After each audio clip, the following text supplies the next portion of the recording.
मी old school ती Gen Z ती city वाली आणि मी देसी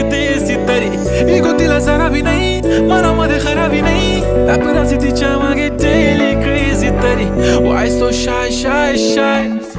सुंदरी तुझं नाव काय आहे तुझं गाव काय आहे ग अरे सुंदरी तुझं नाव काय आहे तुझं गाव काय आहे ग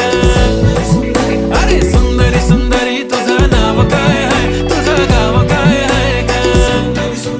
ती ओजी एकदम फाईन आहे आणि थोडीशी डिवाइन आहे कशी लाजते बघून आयना आणि चेहऱ्यावरती शाईन आहे खानदानी ग्रॅटिट्यूड ॲटिट्यूड पुरा एशियाना चौथं किलं स्टाईल केलं तिच्या समोर फिक्क गोल्ड आहे बोलायला पक्की बोल्ड आहे खरंच खूपच सुंदर आहे